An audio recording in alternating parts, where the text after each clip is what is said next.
Hello everyone, Assalamualaikum. Welcome back to my channel, Rima Bangladeshi Finlandian blogger. আশা করছি সবাই ভালো আছেন। আরও একটি ব্লগ শেয়ার করছি। যারা আমার ভিডিওটি নতুন দেখছেন, চ্যানেলটি সাবস্ক্রাইব করে পাশে আসা বেল বাটনটি অন করে দিতে পারেন পরবর্তী ভিডিওটি পাওয়ার জন্য। আজকে আমি শুক্রবারের ব্লগটা শেয়ার করছি। আর আমার সকাল 10টা বাজে অ্যাপয়েন্টমেন্ট আছে, আমরা বের হয়েছি আর এখন হসপিটালের দিকে যাচ্ছি। বাইরে ঠান্ডা বাতাস আর কুয়াশা মাখা হলুদ গাছগুলো দেখে খুব ভালো লাগছিল। গাছের ডগায় জমে থাকা শিশির বিন্দুগুলো মুক্তদানার মতো ঝলমল করছিল। ঠান্ডা বাতাস আর কুয়াশা মাখা ঘাস দেখে মনে হচ্ছিল শীতের সকাল তো এমনই হওয়া উচিত। আজকে সকাল সকাল অ্যাপয়েন্টমেন্ট আছে বলেই আমরা শীতের এই সৌন্দর্যের সকালটা উপভোগ করতে পেরেছি। না হলে হয়তো বা কনকনে শীতের লেপ কম্বল মুড়িয়ে শুয়ে থাকা অলসের চাদর অবমুক্ত করে উঠে অপরূপ শীতের সকালের সৌন্দর্য অবকলন করে হয়ে ওঠা সম্ভব হতো না। তার জন্যই তো কবিগুরু বলেছেন, দেখা হয় নাই চক্ষু মিলিয়া, গড় হতে দুপা ফেলিয়া, একটি ধানের শীষের উপর একটি শিশির বিন্দু। তো যাই হোক, কথা বলতে বলতে আমরা হসপিটালে চলে আসছি। আর আমার হাজব্যান্ডকে বাইরে রেখে আমাকেই ভিতরে ঢুকতে দিয়েছে। আসলে কি জন্য হসপিটাল আসা হয়েছে সেটাই বলা হয় নাই। আমার একটা টেস্ট দিয়েছে এন্ডোস্কোপি করার জন্য আর কি। নার্স এসে বলল ড্রেস চেঞ্জ করে নিতে, এখানে হসপিটালের ড্রেসগুলো রাখা আছে। আমি একটা গাউন পরে নিলাম আর অপেক্ষা করছি সময়ের জন্য। ওরা বাবা ছেলে বাইরে অপেক্ষা করছে। আমি জানি না কতক্ষণ লাগবে হসপিটালে। তাড়াহুড়ো করেই আমরা হসপিটালে এসেছি, একদমই দেরি হয়নি, ঠিক সময়ে এসে পৌঁছে গিয়েছি। এর আগে আমার কখনো এন্ডোস্কোপি করতে হয়নি, তবে জানা ছিল যে অনেক কষ্ট হয়। আজকে বুঝতে পারলাম যে আসলেই অনেক কষ্ট। তো আমার এখানে প্রায় আধা ঘন্টার মতো লেগেছে। টেস্ট শেষে আমি বের হয়ে যাচ্ছি। আলহামদুলিল্লাহ কোনো সমস্যা নাই বলেছে। আরিশ বাবুর বাবার কাছে কান্না করছে কিনা কি জানি। আগের বার এভাবেই একসাথে এসেছিলাম, হসপিটালে গেলাম, এরপর তো হসপিটালেই থাকতে হয়েছে কিছুদিন। আজকেও সেই ভয়টা পাচ্ছিলাম। আরিশ ঘুমাই গেছে। আরিশকে ছেড়ে যখন হসপিটালে আমি একা ঢুকতেছিলাম তখন খুবই ভয় কাজ করছিল যে আগের বারের মতো আবার কয়েকদিন থাকা লাগে নাকি, কি কি ঘটে। এন্ডোস্কোপি করে জানালো যে তেমন কিছু হয়নি, আলহামদুলিল্লাহ। এন্ডোস্কোপি প্রসিডিউর হচ্ছে কোনো সার্জারি ছাড়াই হজম প্রণালী বা ডাইজেস্টিভ ট্র্যাক্ট পরীক্ষা করা হয়। এন্ডোস্কোপি করার সময় লাইট ক্যামেরা যুক্ত একটা ফ্লেক্সিবল টিউব, যেটাকে এন্ডোস্কোপ বলে, এন্ডোস্কোপ বা লাইট ক্যামেরা যুক্ত টিউব মুখ আর গলার মধ্যে দিয়ে ঢুকিয়ে পেটের হজম প্রণালী বা এসোফেগাস তার কার্যকারিতা দেখতে পান। হসপিটাল থেকে আসতে আসতে নামাজের সময় হয়ে গিয়েছে আর সে বাবা তাড়াহুড়ো করে খাবার খেয়ে মসজিদে চলে গিয়েছে। আর আমি আমার জন্য একটু পরোটা ভেজে নিচ্ছি। আজকে সকালে যেহেতু এন্ডোস্কোপি টেস্ট ছিল, এর আগের রাতে আমাকে একটা ওষুধ দিয়েছে যাতে পুরো পেট খালি হয়ে যায়। আর আগের রাত থেকেই কোনো খাওয়া দাওয়া করা যাবে না বলে দিয়েছে। এন্ডোস্কোপি পরীক্ষার জন্য রোগীকে 6 থেকে 8 ঘন্টা খালি পেটে থাকতে হয়। এন্ডোস্কোপি পরীক্ষা কোলন বা লার্জ ইন্টেস্টাইনের মধ্যে দিয়েও করা হয়ে থাকে।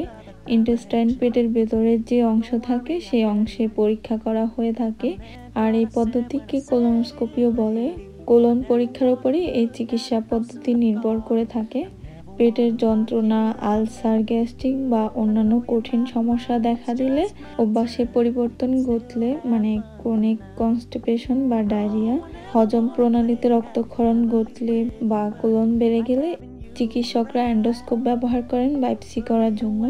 আর এর মাধ্যমে রোগের উপস্থিতি সম্পর্কে জানা যায়।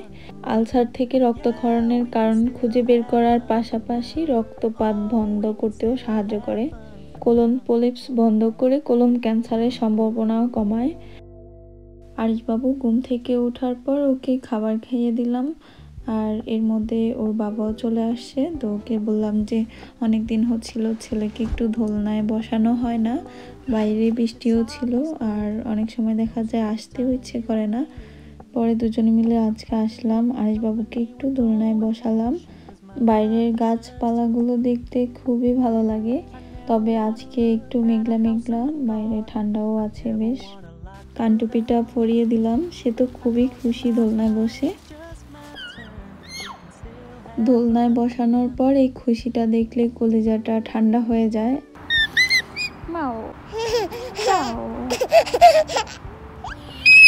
আরিশের জন্য সবাই দোয়া করবেন। আরিশের অপারেশনের ডেট দিয়েছে 9 তারিখে। আমি অনেক আগের একটা ব্লগে বলেছিলাম আরিশের মাথায় কি যেন একটা গোটার মতো কি যেন একটা আছে। এর আগে তো ডক্টর দেখেছিল, তখন ও ছোট ছিল বলে অপারেশন করানোর কথা বলেনি, বলেছিল 1 বছর পূর্ণ হলেই আর কি অপারেশনটা করবে। নভেম্বরের 10 তারিখে তোর 1 বছর পূর্ণ হবে, আর 9 তারিখে ডেট দিয়েছে অপারেশনটা করানোর। জানি না আল্লাহ কপালে কি রেখেছে, সবাই দোয়া করবেন আল্লাহ যেন সবকিছু সুন্দরভাবে নেয় আর সব যেন ঠিকঠাক থাকে। আমরা বাসা যাওয়ার পথে এখানে স্টোররুমে এসে দেখছিলাম যে সব ঠিকঠাক আছে কিনা। এটা আমার সাইকেল, এই সামারে চালানো হয়নি। সাইকেলটা আমার চাচা শ্বশুরে গিফট করেছেন, আর হওয়ার পর থেকে আর চালানো হয়নি। অনেক দিন থেকে এখানে পড়ে আছে, ভাবলাম আছে কি নেই, পরে এসে দেখি একটু নড়চড় হয়নি, যেভাবে রেখেছি সব ঠিকঠাক আছে। আরিশের স্টলারটাও এখানে রাখা। আমরা এখন বাসায় চলে যাচ্ছি। খুলে দি দাও, আসো আসো, ড্রেস চেঞ্জ করে দিই, আসো এ হাত দাও।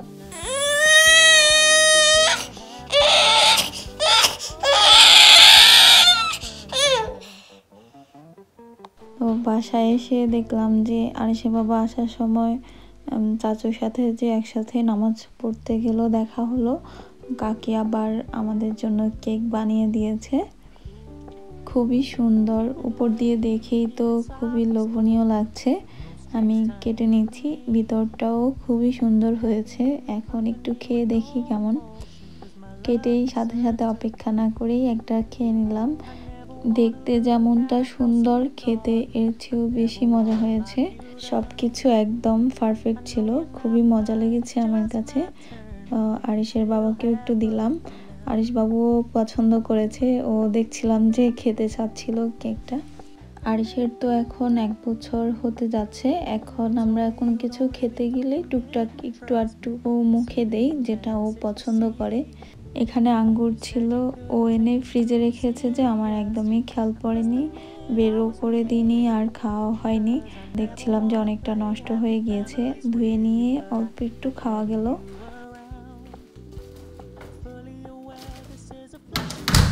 আমাকে একটা ওষুধ দিয়েছে, ফার্মেসিতে যেতে হবে সেটা নিতে। ও বের হলো, সাথে ময়লাগুলো নিয়ে নিল। এখান থেকে বাইরের ভিউটা খুবই সুন্দর দেখা যাচ্ছিল। আমরাও বের হচ্ছি। আরিশের বাবা বলল যে চলো বের যেহেতু হয়েছি মাংস নিয়ে আসি, আজকে মাংস পোলাও রান্না করব। প্রথমেই ফার্মেসিতে আসলাম, ও ভিতরে গিয়েছে, আমি আরিশকে নিয়ে গাড়িতেই ছিলাম। আরিশ বাবুকে সিটে বসাতে খুবই কষ্ট হয়েছিল, এখন বসে আছে। ওর বাবার তো মেজাজ পুরা খারাপ হয়ে গিয়েছে কান্নাকাটি দেখে। ও সব সময় এমন করে, সিটে বসানোর সময় কি যে এক কান্না করে, পরে আবার কিছুক্ষণ যাওয়ার পর আস্তে ঠিক হয়ে যায়। হালাল মাংস পাওয়ার জন্য অ্যারাবিয়ান দোকানে যেতে হবে, খুব বেশি দূরে না, 10 মিনিটের মতো লাগবে গাড়ি দিয়ে যেতে। এই তো আমরা মাংস দোকানে চলে আসছি, যেহেতু আমাদের কাছেই আমরা অল্প করে নিচ্ছি যাতে আজকের জন্যই ফ্রিজে রেখে দেওয়া না লাগে। মাংস নিয়ে বাসায় চলে আসলাম, এখনো বাসায় আসিনি, বাসার সামনে বাইরে দাঁড়িয়ে আছি। আরিশ বাইরে থাকতে পছন্দ করে, তাই ভাবলাম একটু সময় পরে বাসায় ভিতরে যায়। ছোট এই গাছটা কি যে সুন্দর হলুদ কালার হয়ে আছে, কিছুদিন পরে সুন্দর পাতাগুলো একদমই ঝরে যাবে। ও তো ছেলেকে গাছের পাতা দেখাচ্ছিল, কিন্তু আরিশ দেখি আরো রেগে গিয়েছে, সে পাতা ধরবে না। তো যাই হোক, এখানে কিছুটা সময় ছিলাম, খুব ভালো লাগছিল। এখানে আমাদের সময়টা বেশিক্ষণ স্থায়ী হয়নি, কারণ বৃষ্টিও পড়ছিল আর অন্ধকারও হয়ে আসছিল। তো আমরা বাসার দিকে চলে যাচ্ছি।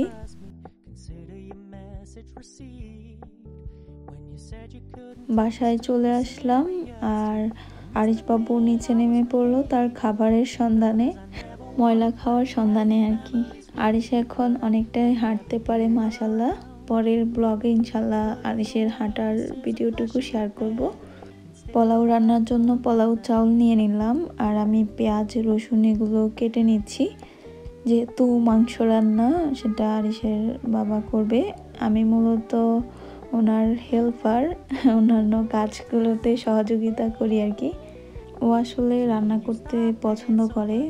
আমি সব কিছু রেডি করে নিলে এসে বলবে যে আমি রান্নাটা বসিয়ে দেই, আমিও আর সুযোগটা মিস করি না। তো আমি মাংসগুলো কেটে নিচ্ছি আর রান্নাটা ও বসাবে।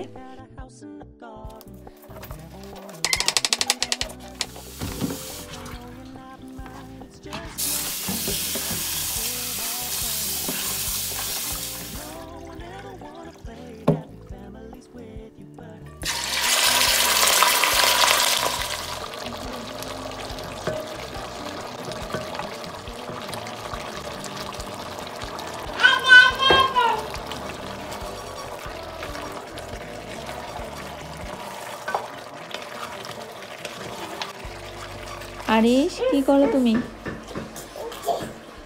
দুজনে মিলে একসাথে রান্না বান্নার কাজকর্ম করতে গেলে আমি সারাক্ষণই কোনো না কোনো গল্প বলি, ছোটবেলার গল্প বা কোথাও কোনো গল্প পড়েছি। আসলে কি আমাদের জীবনটাই এক একটা গল্প, জীবনে অনেক সময় উল্টো সাঁতার দিতে হয় আর সেইগুলো এক একজনের জীবনে এক এক রকম গল্প হয়ে দাঁড়ায়। ঘড়ির কাঁটা যেমন থেমে নেই, প্রতিটি মুহূর্তেই জীবন থেকে একটি একটি করে সেকেন্ড হারিয়ে যাচ্ছে। যারা সেকেন্ড ধরে ধরে জীবনকে রাঙাতে পারে তারাই এক সময় সাফল্যের শীর্ষে পা রাখে। আর প্রতিটি মুহূর্তকে রাঙিয়ে জীবনকে সামনে এগিয়ে নিতে যাওয়াই সংগ্রাম। সেই সংগ্রামের গল্প মানুষ আর মন ভেদে নানা রকম হয়। এক একজনের গল্প এক এক রকম হলেও সবার জীবন সামনে এগিয়ে চলে, কেউ ধীরে আবার কেউ দ্রুত, সবাই সামনে এগোনোর প্রচেষ্টায় প্রহর গুণে। জীবন সবসময় সচল আর কোনো কিছুই জীবনে চিরস্থায়ী না। আবেগ, অনুযোগ কিংবা অভিযোগ কোনো কিছুই চিরস্থায়ী না। আর তার জন্য নিজেকে কখনোই অন্যের সঙ্গে তুলনা করতে হয় না, নিজেকে নিজের সঙ্গে তুলনা করতে হয়। নিজের পথ নিজেকে অতিক্রম করতে হয়। অন্যরা আপনাকে দারুণ পছন্দ করে হয়তো, কিন্তু দিন শেষে আপনার পথ আপনাকেই অতিক্রম করতে হবে। আর সেভাবে খেলছে দেখে সত্যি আমার এটা মনে পড়ছিল যে আসলে দিন শেষে নিজের পথ নিজেকেই অতিক্রম করতে হয়। খেলনাটা যখন ওপাশে ছুঁড়ে মারলো আর পড়ে গেল তখন ওকে গিয়েই সেটা নিয়ে আসতে হয়েছে। আমি শুধু তাকে ততটুকুই এগিয়ে দিয়েছি যতটুকু আমার হাতের মধ্যে ধরা ছোঁয়ার মধ্যে ছিল।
সুন্দর মতো হয়েছে। আবার দ্বিতীয়বার বানাতে গেলে দেখা যাবে যে আর এটা থাকবে না। এই যে একদম রসগুলো সুন্দর করে ভিতরে ঢুকেছে। এখনো তো গরম অবস্থায়, ঠান্ডা হলে একদম পারফেক্ট হয়ে যাবে। তো আরিশ কান্না করছে, আমি আর ভয়েস ওভার দিতে পারছি না। আজকের ভিডিওটি এখানে শেষ করছি। সবাই ভালো থাকবেন। আল্লাহ হাফেজ।